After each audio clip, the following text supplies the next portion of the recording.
No nii, et sel aastal meil on teile üks väga unikaalne jõulukinkitus ja see on, et ma vastan küsimustele, mis on tulnud fännidelt või lihtsalt inimestelt, sest on raske mulle ette kujutada, et mul on fännid. Inimesed on saatnud mulle siin nagu mõned küsimused. Esimene küsimus, mis ei ole siin pabri peal, tuli Jannelt ja Janne küsis, et kust tuleb inspiratsiooni. Siis ma vastaks, et otse sinult Jannelt, aga ma pole veel kirjutanud sinust mitte midagi, aga äkki tulevikus midagi tuleb mu sulest. Tegelikult inspiratsioon tuleb igalt poolt. Unenägudes näin asjad ja kasutan materjali. Tegelikult see minu Viljandi raamatus on paar unenäo olemas sees, sest ma hakkasin mõtlema, et unenäod on ka mingi aspekt su elus, mis mõjutavad sind ja kui sa näed erinevad nagu nii-öelda Viljandit unes, siis see on ka osa sinu Viljandist näiteks, missugune Viljandit sa näed unes. Nii et sealt tuleb vanad filmidest, uued filmidest, vanad raamatutest, inimestest, juttudest ja meil on väga võimas ja loov pill selles mõttes, et meil paneb kõik kokku, puslid kokku, nii nagu teeb seda ja siis sinu töö on ainult seda maha kirjutada. Nii, et see on see esimene küsimus. Siis tuli üks Elli Elva Päll. Mis on teie suurim soov saabuvateks jõuludeks? Minu suurim soov on, et jõulupäev lõpeb nii, et kõik on hästi ja rahulik ja mitte stressikas ja ma võin lihtsalt istuda, panna jalad ülesse ja vaatan jõulupuud, siis ma lähen magama. Sest ühesõnaga, jõulud on täis stressiga, kas sa oled ostnud, kas sa oled teinud, kas sa oled tellinud, kas sa oled käinud. Ma olen juba väsinud sellest. Et ma tahtsin rohkem jõulurahu ja vähem nagu jõulud üldsegi. Nii et see on minu suurim soov, et jõulurahu, päris jõulurahu minu enda elus. See oleks tore. Nii, Lilja Kaljulaid küsib mult, minu Viljandi meeldis mulle väga. Aitäh, kas te loete eesti keeles raamatuid, meediat? Vastus on jah. Praegu tegelikult ma loen EAUsi kirja Buenos Airesest. Ma olen ainult jõudnud lehekülg 170, nii et ma olen pool teel selles raamatus. Ma olen kuulnud, kuidas mõned teised lugejad lõpetavad seda samal õhtul isegi, et on nii ruttu loevad läbi, aga ma ei ütleks, et mu eesti keel on halvem, aga see on nagu väsitavam ühesõnaga, et ma loen, ma ei tea, 20 või 30 lehekülge ja siis ma olen väsinud. Ja siis on aeg alustada järgmiseks päevadeks. Nii et tegelikult ma naudin seda ampsuga. Ühel päeval üks amps, teisel päeval teine amps. Ja kindlasti ei õpin midagi, kui ma loen tema raamatut. Aga üsna harva tegelikult loen neid eestikeelset raamatut, sest et siis ma ei ole aega seda niimoodi teha. Ma tahaks nagu rutem lugeda. Meediat ka, ma vaatan Postimeest, Eesti Päevaleht, Eesti Ekspress, Õhtuleht, eriti mitte. Ma ei ela tegelikult Eesti meediaruumis nagu eestlased, et ma ei ole kogu aeg kursis, mis toimub või mis ministeerium on tagasi astunud või mis toimub Keskerakonnas. Ma tavaliselt ei tea neid asjad. Vähemalt ma tean, kes Keskerakond on, sest kes siis veel on Keskerakond. Nii. Taimi Johanson, kas nüüd on Eesti elu teile nii armsaks saanud, et enam Ameerikasse elama ei taha minna? Kas tunnete? Alustame selle küsimusega, sest siin on tegelikult mitu. Kas nüüd on Eesti elu teile nii armsaks saanud, et enam Ameerikasse elama ei taha minna? Tegelikult ma ei tahtnud Eestisse tulla elada ja ma ei tahtnud tegelikult algusest, kui ma sündisin Ameerikas elada. See lihtsalt juhtus juhuslikult, et ma olin ameeriklane ja ma elasin Ameerikas. Mis tähendab, et jah, kodumaa eks on tore koht, aga see ei tähenda, et mul on mingi nagu sügav kirglik suhet temaga. See on lihtsalt see koht, kust ma ilmusin maailmasse ja Eesti on ka see maa, kus ma juhuslikult elan sellepärast, et ma leidsin siin naist ja laste ema ja mu lapsed on siin ja otseselt nagu tegime mingi sügav otsus, et siia jääda, et neid kasvatada. Sest tegelikult Euroopas oli palju mõnusam ja kergem kui Ameerikas, sest Ameerika on kallis riik, kus inimesed peavad minema internetti, et paluda raha, kui neil on mingi terviseprobleem, sest on nii kallis. Nii, haigekassaga on natukene kergem nagu tegeleda. Nii, Eesti võitis, suur võit, aitäh haigekassa. Nii, kas tunnete ennast Eestis koduselt ja kas sülti olete hakanud juba armastama? Nii, koduselt mõnes mõttes jah. Hiljuti sõitsin Võrumaale ja ma kuidagi mõistsin Eesti natukene parem, et Eestimaa ise on nagu üks suur grunt ja Võrumaa on nagu see osa nagu tagagruntist, kus nagu inimesi suht harva käivad või nagu mõned teised eestlased seal elavad, see on alati tore Võru koopis olla, et näha kõik need võrukad. See on nagu teine rahvas mõnes mõttes, või mingi teine osa Eesti rahvasest. Ja niisugused vaiksed detailid, ma arvan, et ma ainult märkaks neid sellepärast, et ma olen Eestis nii kaua elanud. Et see on nagu Viljandi rahvas ja siis ma saabun sinna Võrumaale, kus on nagu Võru rahvas, olen poes võrukatega. Inimesed on lihtsalt teistsugused ja see on väga raske öelda, miks, aga kohe mõistan seda. Nii, et selles mõttes on nagu hästi kodune, et ma näen need detailid, need pisikesed asjad, need pisikesed erinevused. Näiteks seal Võru apteegis ma kuulsin vene keelt, sest et inimesed tulevad üle piiri, et shoppama. Ja siis nagu Viljandis ei juhtu üldsegi. Ja ükskord ma oli hääletaja seal Võrus ja ma võtsin tema kaasa. Ja siis tuli välja, et ta on nagu venelane, nagu päris venelane Venemaalt, kes on tulnud üle piiri ja tahab, ma ei tea, kuhuga minna, sest ma vene keelt ei oska ju. Ja siis meil oli mingi väga suur arusaamatus. Ja siis lõpuks ta lihtsalt palus, et ta nagu saaks minu autost välja, kui ma ütlesin talle, et ma olen amerikanski. Nii, et jah, sült ei ole hakanud sööma. Sült on nagu väga imelik asi ju. See on nagu selge ja lihatükid sees mingi, ütleme nii, et poes on nii palju rohkem asju, et sült oleks nagu viimane või eelviimane asi, mis ma ostaks ja sööks. Ja kas jõuluajal verivorste ka sööte juba? Juba 10+ aastat ma olen nagu verivorsti proovinud ja söönud, aga ausalt ma ei naudi seda nii palju, kui eestlased naudivad seda. Mulle on seda kuidagi murru, ma ei tea, ma ei ütle, et see maitseks, see ei ole halb maitsega, aga see ei ole nagu eriti hea maitse ka. Mul ei ole see maitse verivorstidele, et see ei meenuta mulle midagi, see on lihtsalt verivorst. Eestlased, see tekitab rohkem siuksed nostalgilised tunne, nagu mu esimene verivorst, kui ma laps olin või midagi. Mul on nagu tavaline suhet Itaalia toiduga pigem rohkem, kui kõik need asjad on mulle hästi nostalgilised, see on nagu kodune lapsepõlve toit, aga kui ma söön verivorstid, see on nagu okei, ütleme nii.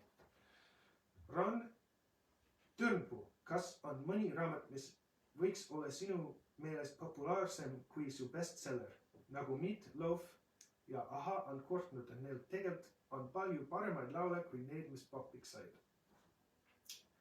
Võib-olla tõesti, ütleme nii, et mul praegu see jõulumeisraamat välja ja mul oli ka üks, ütleme kogumik 4 aastat tagasi Peegelmeis. Peegelmeis oli hästi edukas raamat, müüs väga hästi, aga pool sellest oli tervisest, sest ma olin Tervis plussi kolumnist ja nagu isegi mina ei viitsi eriti neid kolumnid uuesti lugeda, sest see teema on tervis ja aga jõulumees on nagu värvikam ja seal on isegi ilukirjandus sees ja minu arust on hästi loov ja äge raamat. Ma ei ütle, et parem, aga tegelikult praegu ei ole jõudnud edeltabelisse, kes teab miks, et see Igor Mang sööb kõik turu ära ja see on väga raske sinna saata. Nii, et ma ei ole kibe selle pärast, aga see tegelikult võiks olla populaarsem, kui on praegu. Võib-olla tõuseb kunagi. Ja siis ma leidsin see vana Montreali teemani, see on nii näljakas, kui see raamat välja tuli. Siis ma mõistsin, et eestlaste huvi on nende ise. Eestlased ei viitsi eriti lugeda Montrealist või ainult kui eestlane on kirjutanud, kuidas Montreal ja Eesti on erinevad. keegi küsis mult, et kas on Montenegro teemonid. Mäletan, et Silver Sepp sõitis mööda jalgrattaga, et edu sulle uue raamatuga Montenegro teemonid. Siis ma mõtlesin, et uskumatu, see on tegelikult väga raske raamat müüa tavalise Eesti lugejale. Aga minu meelest on väga mahtlakas, huvitav, isegi hirmus raamat, ma pole ammugi lugenud. Nii et ma ei tea, kas ma tahaks, et see oleks populaarsem, aga see on tegelikult sisukas ja see on mingi väärt sees kindlasti, isegi tänapäeval. Okei, aitäh, Ron, et sa mulle kirjutasid. Priit Oks. Priit Oks, ma tean, kes sa oled, sest sa oled Mulgimaalt pärit ja ükskord ma pidin tõlkima ma ei tea, programmi, kus sa esitlesid ja siis ma küsisin selle toimetajat, et kas see mees on Mulgimaalt, sest ta on mulgi aktsent ja siis ta vastas ja, ta on vist Karksi-Nõiast pärit või midagi. Kui mulle nagu see on vale, siis sa võid mulle otse uuesti kirjutada, aga ma arvan, et sa oled mulg. Missugune raamati enda omadest on kõige paremini õnnestunud, millega tõeliselt ise rahul. Ma ei ole kunagi rahul oma raamatutega ja just kui see nagu viimane raamat tuleb välja, siis olen ebarahul ja ma tahaks midagi isegi parem kirjutada. Ma ei ole nii, et kui ma oleks ainult kirjutaks nagu nii hästi kui Minu Eesti 2 või midagi sellest kindlasti mitte. Minu meeles on see Minu Viljandi mingi uue hooguga tulnud nii, et sest nagu enne ma olin lihtsalt teistsugune elu enne, kui see raamat tuli ja ma arvan, et see Minu Viljandi on avanud erinevad uksed mulle kirjanikuna, et ma võiksin rohkem leiutada, avastada nagu kunstnikuna ühesõnaga, et jõulumees on mõned asjad sees, mis on illukirjanduslikumad ja ma arvan, et nemad ka kuidagi avavad uued uksed mulle, sest ma ei saa kirjutada näiteks Minu Eesti raamatu 15 korda rohkem. Ma arvan, et see käev on praegu tihi, võib-olla 10 aasta pärast või 20. Nii, et ma ei ütle, et õnnestunud või pikem või rahul või pikem, et ma olen tänulik, et nad on näitanud mulle, kuhu ma võiksin minna. Väike müü. Sinu tekstid on tihti valusalt, piinlikkust tekitavalt ausad. Kui kerge või vastupidi valus see kirjutamisprotsess tegelikult on. Okei, alustame sellega.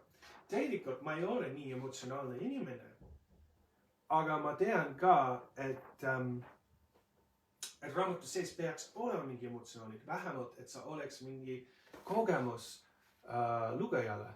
Ma ei taha pakkuda lugejale mingisugune kuiv teksti, kus ei ole üldsegi emotsioonid.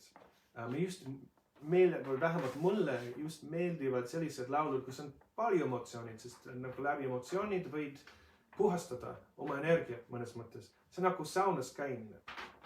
Ja üks saladus oli nii, et kui ma kirjutasin näiteks mõned peatüki Minu Viljandi raamatust, ma kuulsin hästi melanhoolne muusikat samal ajal, et leida sihukesest sisu, mis tuleks must välja, mis läheks raamatusse, sest et mul oli sihuke tavaline päev. Siin on mõned hästi kurvad peatükid, aga sel ajal mul oli tegelikult istusin kohvikus ja mul oli täiega neutraalne tuju. Aga kui ma kuulsin kõik need melanhoolsed laulud, siis tuli neid emotsioonid välja ja siis ma panin neid raamatusse. Nii, et ei ole kerge. Mis on raske sellest olukorras on välja tulla. Ja nagu näitlejatel on ka mõned rollid, et see on raske sellest rollist välja tulla. Mul oli täpselt sama selle raamatuga. Et eriti ma pidin toimetama ja nagu läbi elama need protsessid uuesti ja kogemused uuesti ja uuesti. See oli raske mulle, sest et ma tahtsin lihtsalt teha midagi muud, aga ma pidin elama see emotsionaalses supis kogu aeg. Nii, ning kuidas prototüübid reageerivad, kui neid just kõige helgemast küljest ei kirjeldata? Üks asi on see, et ma olen kasutanud hüüdnimed, mis tähendab, et mingi aspekt neist on juba illukirjanduslikult. Ja nad ei ole lihtsalt pseudonimid selles mõttes, et inimene tegi kõik need asjad ja ma lihtsalt muutsin nime.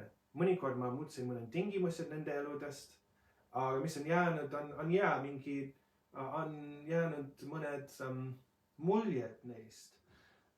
Üks sõber on siin minu Viljandi raamatus, Peep Kokk on see tegelane. Ja ma seletasin talle, et see nagu mingi impressionistlik pilt sinust. See ei ole sina. Kui ma ei tea, Van Gogh või keegi teine oleks teinud või Picasso. Ja loomulikult ma ei ütle, et ma olen nagu Picasso. Aga kui Picasso oleks värvinud mingi maalingut temast, siis kindlasti sa vaatad tema pilti ja sa näed, need on hästi erinevad. Ja võib-olla see Picasso pilt on absurdsem ja imelikum. Ja siis see mees võiks nagu vajada tagasi, et see ei olegi mina. Aga loomulikult ei ole, sest see on maaling, see ei ole sina. Ja sama see on raamat, see ei ole reaalsus. Mis on olnud, siin on küsimus, et kas on tekkinud konflikti. Ja kuidas inimesed reageerivad? Iga inimene on teistsugune.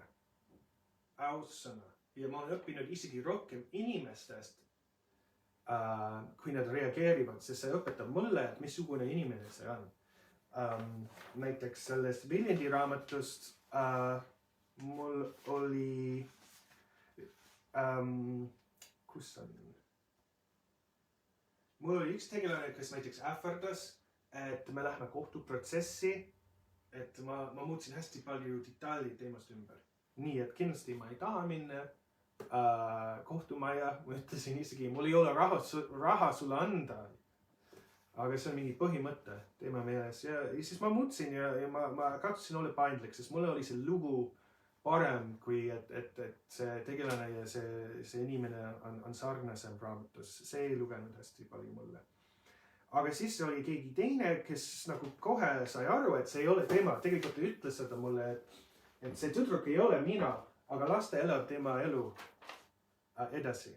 Ja ma olin nagu väga tänulik talle, et ta oli vähemalt sukene, ta oli piisavalt arukas, et ta mõistis, mis ma tegin oma raamatuga. Ma ei tea, kuidas ta päriselt tundus, aga ta nii elab sukses esoteerilises maailmas, aga ma arvan, et ta tegelikult ei võtnud seda tõsiselt. Ja tegelikult ma just mõtlesin, et teema vaim on selles raamatus hästi palju, et kui ma küsiks, et kui mult on küsinud, et miks see raamat on olnud edukas, ei ole ainult, et ma olen hea või andekas kirjanik või see tekst on super, või pikem, et ma olen pannud mõned võlud, mis on tulnud teistelt inimestelt ja ma pannud seda raamatusse. Ja siis, kui inimene avab seda raamatut, loeb seda raamatut, siis nad saavad need samad vaimud või mõjud. See on väga nagu huvitav raamat, täisvõluga. Okei. Ja, aga konfliktid, jah, absoluutselt. Ja see on ohtlik tööd. Ja isegi kui sa kirjutad ilukirjandust, see on ohtlik. Et äkki keegi mõtleb, et see on teema, aga see on nagu pool teema. Kõik kirjanikud peavad elama selle jamaga. Kõike. Nagu kõige kuulsamad kirjanikud on kaotanud sõpru tänu sellele, et mingi arhetüüp nende raamatu jaoks on kuri nendega. Et see ei olegi mina, aga tal on teine nimi ja välimus. See ei tähenda mitte midagi. Ütleme nii, et kirjaniku elu ei ole lihtne. Nii, et Epp Petrone on kirjutanud mulle 2 küsimust. Mis tunne on lugeda tõlkitud tekste eesti keeles? Kas õpid niimoodi eesti keelt juurde? Oska tuua mõne näite, mis oled õppinud tänu sellele ja mitte kasutama oled hakanud?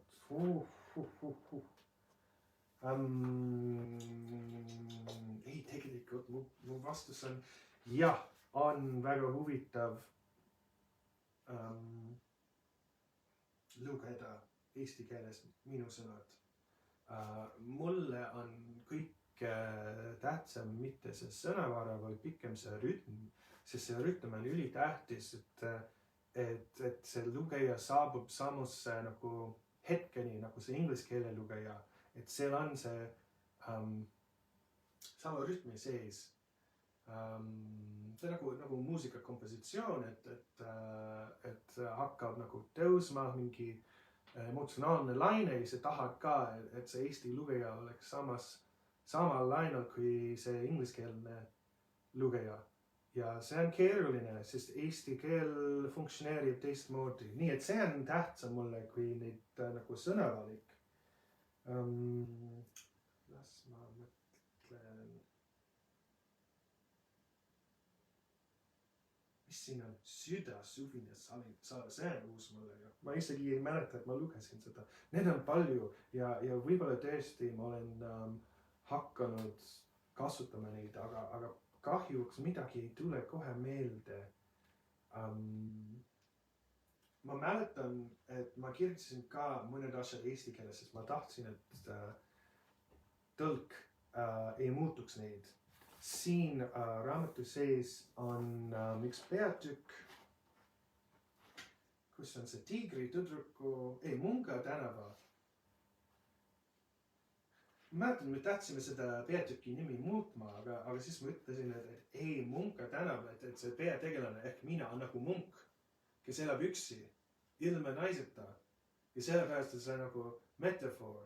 Ja siis mõnikord need asjad, mis on mulle olnud nagu metafoorid, eestlased lihtsalt ei saa neist aru, et neil on teistsugused metafoorid. Kus see koht on?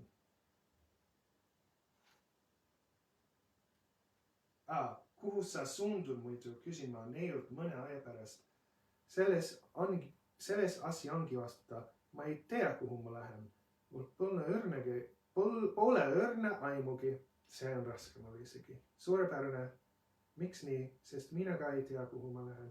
Tegelikult see oli see suund, mida ülitähtis seal. Sest suund on nagu direction inglise keeles. Ja kui ma oleks kirjutanud where are you going inglise keeles, siis äkki tõlk paneks, kuhu sa lähed lihtsalt ja see nagu sügavam tähendus ei olnud sees. Ja see on tegelikult hästi keeruline, et kuidas need raamatud sobivad kokku või on erinevad. Mis veel? Ja siis tegelikult see minu Eesti üks pealkiri oli Kas lubate elada?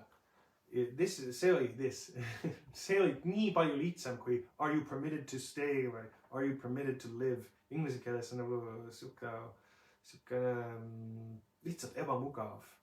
Ma arvan, et me kasutasime teistsugune pealkiri inglise keeles, aga eesti keeles on nagu nii lihtne ja kuidagi nagu kõlab hästi, kas lubate elada. See on nagu luuletustekst. Ja siis Epp küsis, mis siis ikkagi on uue järgmise raamatu plaan? Issand jumal. Nagu just tuli Viljandi välja ja siis ma olen jõulumees, mis just tuli välja ja siis juba küsitima. Ja kindlasti see nagu kirjastustega, Betoonipunkti kirjastus, meil on olnud plaan, et ma kunagi kirjutaks Itaalia raamatu. Ma ei tea, kas see leiaks eestlastele huvi, kui nad on huvitatud Eestisse. Ja mu Montreali raamat, keegi mõtles, et see on Montenegrost. Aga võib-olla see on huvitav neile, mul on nii palju materjali, siis tegelikult ma alustasin seda Itaalia raamatut aastal 2009. See esimene reis, kus ma läksin sinna meelega, paevikutega, et külastada vanad sugulased. Ma arvan, et meil oli siukene nali pealkiri kunagi, et see oli Eesti viina pudeli seiklused Itaalias, sest ma võtsin kui ma olin lennujaamas, ma ei teadnud, mida osta, mida kinkida sugulastele Itaalias, siis ma ostsin hästi palju šokolaadi ja viina.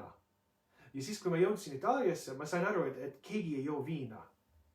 Ja siis ma pidin nagu ringi sõitma selle suure viinapudeliga minu seljakotis, sest ma ei teadnud nagu, ma mõtlesin, et tavaline itaaliane võtab Eesti viini ja paneb nagu autosse nagu bensiin, eks, sest et või diislit, sest et sa annad mingi selge pudelid, kus on viine ja kes teab, mida teha sellega. Ja see on väga, seal raamatus võiks olla jutt, mis juhtus selle viinapudeliga. Mine ei jõudnud, aga see oli naeruväärne. Šokolaad läks ruttu, aga see viinapudel oli ikka minu koti sees. Ja mul oli nagu teistsugused põnevad kogemused. Mäletan, et sugulased, neil oli raske aru saada, kus Eesti üldsegi on ja siis keegi ütles teistele, et ta on Lätist tulnud, Letoonia. Ja mõtlesin, see on nii naeruväärne, et mõnes mõttes itaallased elavad nagu see on nagu 80-ndatel veel. Ja need internetikohvikud oli veel olemas. Võiks olla huvitav raamat ja siis ma tegelen ka, ma kirjutan lühijutud, panin mingi suur faili kokku, mul oli 75 lehekülge juba lühijuttudest, mis ma olin nagu kirjutanud kõrval iga paar päeva. Ma ei tea, kas see kunagi leiab nagu oma teekonda turule. Ma ei tea, kas see kunagi ilmub või võib-olla see lihtsalt jääb arhiivide jaoks. Ja siis ma kirjutan ka romaani praegu, aga see läheb aeglaselt. Sest et kirjutada romaani võtab tõesti nii palju tähelepanu ja kui sa pead nagu päevatööd teha, siis see võim kuidagi kaob ära. Aga see toimub aastal 65, suvel 65 Soomes, Rootsis ja Eestis. Ja see on olnud päris põnev teha uuringut, et kuidas elu on. Mul oli mingi koht seal, kus inimene peab saatma sõnumid hotellis Helsingis. Ja siis ma mõtlesin, et aga kuidas inimesed saatsid üldsegi sõnumi suvel 1965, siis ma pean suhtuma rohkem oma vanade sõpradega, et kuidas asjad oli, kuidas raadio oli, kuidas rongid olid. Isegi kui sa oled nagu sükene nohik nagu mina, kes on vaatanud hästi palju vanad filmeid ja sa kuuled hästi palju muusikat, see veel ei tea need pistikesed nüansid, mis vanem inimene kohe saaks aru, et aga sel ajal ei tehti nii. Aga need on kõik su küsimused praegu. Suur tänu teile, et te olete mulle küsinud ja see oli päris põnev mulle nagu vastata teie küsimustele ja siis teeme uuesti kunagi, kui ilmub uus raamat.